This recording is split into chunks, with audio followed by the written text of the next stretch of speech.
Sistem pendidikan pada zaman sebelum kemerdekaan banyak berpandukan sistem pentadbiran British. Pihak British pada waktu itu banyak memberi keutamaan kepada pendidikan Melayu dan Inggeris. Sementara itu, pendidikan Cina dan Tamil dibiarkan berkembang secara bersendirian.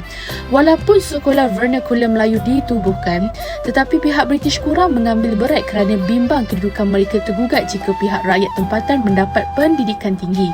Pendidikan bagi masyarakat Melayu hanya sekadar menjadi tenaga buruh atau petani. Antara mata pelajaran yang diajar ialah bacaan, mengarang, ejaan, menulis, ilmu hisab, latihan jasmani dan ilmu alam. Sementara itu, sekolah vernakular Cina pula dibuka oleh mubalik, individu Cina, persatuan Cina atau persatuan suku kaum. Biasanya, sekolah vernakular Cina mengimport guru-guru dari negara Cina. Kurikulum yang dijalankan di sekolah ini hanyalah hafalan klasik lama, ilmu hisab, lukisan, nyanyian, latihan jasmani, sejarah, ilmu alam dan moral. Dalam pada itu, sekolah vernakular Tamil mula dibina di estet-estet. Sekolah ini juga dibina oleh mubalik dan orang perseorangan. Sekolah vernakular Tamil mendapat kurikulum dan guru dari India. Sekolah ini menggunakan bahasa Tamil, Gujarat, Hindi dan Malayalam. Dalam tahun-tahun menuju kemerdekaan, telah timbul kesedaran di kalangan pemimpin dan rakyat Malaysia tentang betapa mustahaknya diadakan satu sistem pendidikan kebangsaan untuk menggantikan sistem pendidikan penjajah bagi memenuhi kehendak negara. Yang pertama, Dasar Pendidikan Kebangsaan Sebelum Merdeka, Penyata Bernas 1950. Ia mencadangkan semua sekolah vernakular Melayu, Cina dan Tamil dibubarkan serta digantikan dengan satu sahaja sekolah, iaitu Sekolah Kebangsaan. Bahasa Melayu dijadikan sebagai bahasa pengantar di peringkat sekolah rendah serta bahasa Inggeris pada peringkat sekolah menengah ke atas. Laporan Fenbo. Sekolah Cina akan dikekalkan tetapi kurikulum adalah berdasarkan latar belakang tempatan.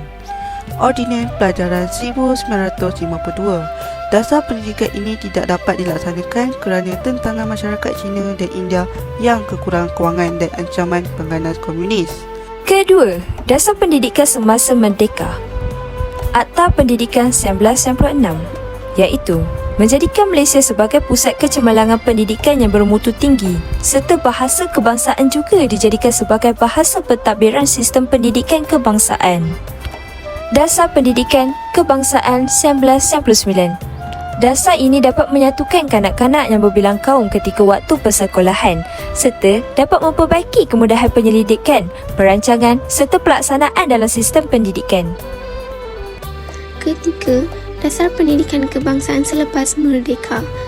Pertama ialah Laporan Abdul Razak 1957, iaitu pembentukan sistem pendidikan kebangsaan dan pengakuan matlamat bahawa bahasa Melayu menjadi bahasa pengantar utama serta permulaan kurikulum yang berorientasikan alam persekitaran Malaysia. Kedua, Laporan Abdul Rahman Talib 1960.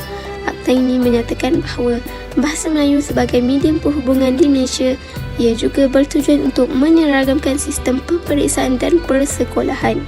Dan yang ketiga, Akta Pelajaran 1961. Akta ini menjelaskan bahawa semua sekolah menggunakan kurikulum yang sama tanpa mengira aliran sekolah.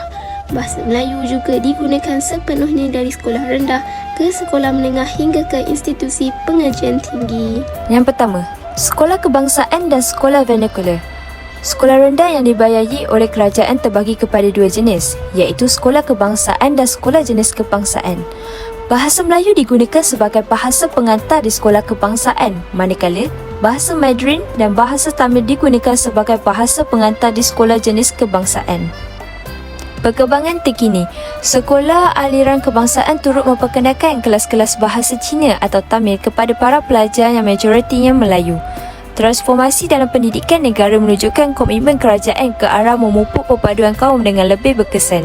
Peluang mempelajari bahasa asing yang diwujudkan di sekolah rendah kebangsaan memberi kefahaman kepada pelajar bahawa perbezaan bahasa tidak menyebabkan segregasi, tetapi lebih kepada mewujudkan integrasi. Pendidikan menengah. Di peringkat sekolah menengah, kebangsaan ini mengikuti kelas peralihan. Ini merupakan satu proses penyesuaian ke arah pemahaman kepada asas bahasa dan budaya kebangsaan. Dalam tempoh setahun pembelajaran di peringkat tingkatan peralihan, pelajar dari aliran jenis kebangsaan akan memperoleh kefahaman yang jelas di samping mengukuhkan penguasaan terhadap bahasa Melayu. Sekolah wawasan.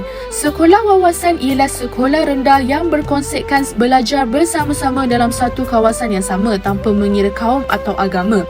Sekolah wawasan ini telah diluluskan dalam Kabinet pada tahun 1997. Di bawah konsep ini, 2 atau 3 buah sekolah rendah berlainan aliran akan ditempatkan dalam kawasan yang sama. Setiap murid daripada sekolah-sekolah tersebut akan berkongsi kemudahan dan prasarana sekolah seperti padang, kantin dan koperasi sekolah yang sama. Penubuhan sekolah wawasan adalah untuk menggalakkan interaksi yang lebih rapat antara etnik. Pendidikan pra-universiti. Selepas menduduki sijil pelajaran Malaysia SPM, pelajar boleh membuat pilihan sama ada belajar dalam tingkatan 6, matrikulasi atau meneruskan pengajian di peringkat diploma di pelbagai institusi pendidikan. Institusi pengajian tinggi. Institusi pengajian tinggi terbahagi kepada 2, iaitu Institusi Pengajian Tinggi Awam IPTA dan Institusi Pengajian Tinggi Swasta IPTS. Pelajar di peringkat institusi pengajian tinggi, mereka adalah berlatar belakangkan pelbagai aliran seperti daripada aliran kebangsaan, aliran jenis kebangsaan dan aliran agama sewaktu di peringkat sekolah rendah dan menengah. Kehidupan mereka sebagai mahasiswa adalah secara perkongsian sama ada di asrama, di dewan kuliah, perpustakaan, kantin, padang sukan dan sebagainya. Ruang untuk mereka bergaul dan berinteraksi antara etnik yang berbeza adalah lebih luas melalui budaya kongsi yang perlu diamalkan. Jurang segregasi tidak lagi menjadi permasalahan. Integrasi dalam kalangan mahasiswa semakin terselah dengan pelibatan mereka dalam aktiviti kokurikulum dan persatuan. Disebabkan oleh sistem pendidikan yang berbeza-beza inilah maka wujudnya jurang di antara kaum.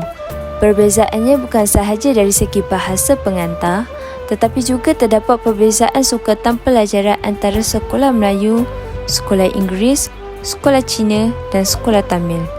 Ini jelaslah menunjukkan bahawa sistem pendidikan pada zaman sebelum merdeka memainkan peranan dalam mengekalkan kepribadian satu-satu golongan etnik di samping mewujudkan 2 golongan terdidik.